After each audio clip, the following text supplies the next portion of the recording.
Prime Minister Kristersson, accompanied by Foreign Minister Billström, will now deposit Sweden's instrument.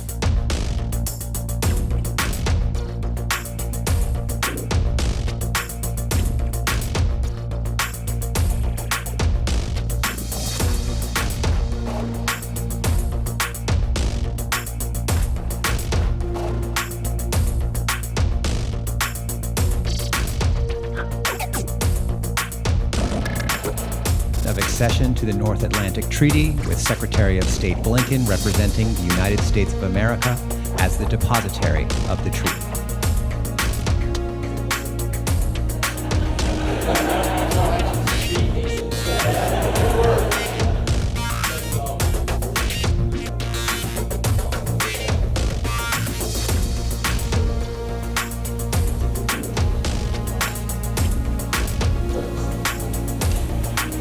Welcome.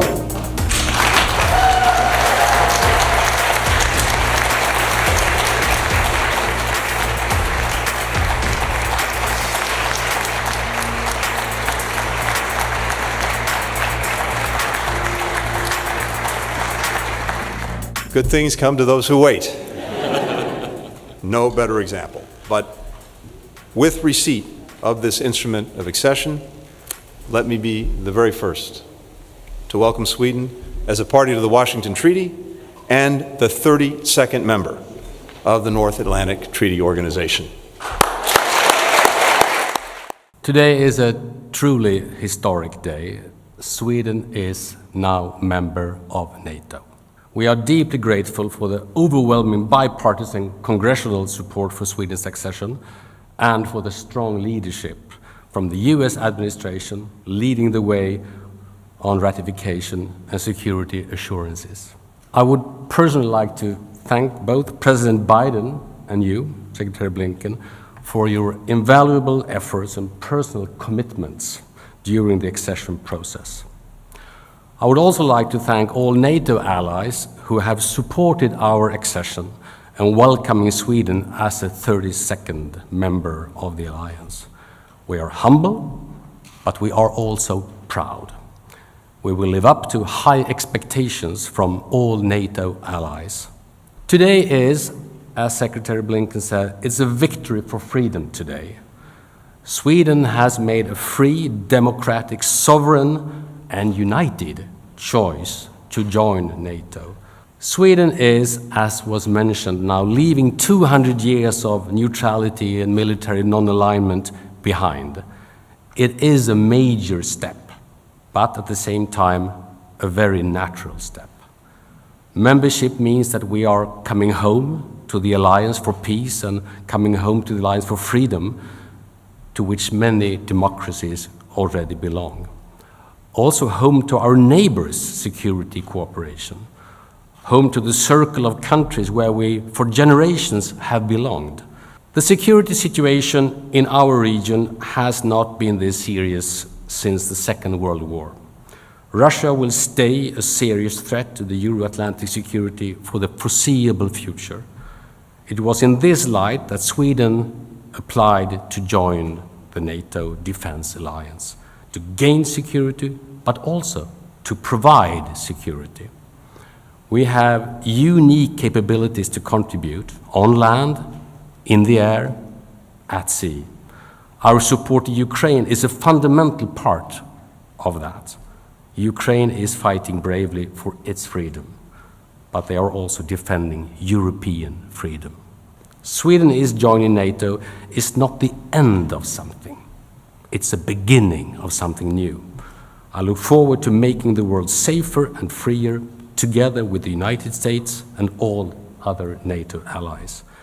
To my friend, the Foreign Minister, a personal note of thanks for your extraordinary leadership, your extraordinary vision, and your resilience.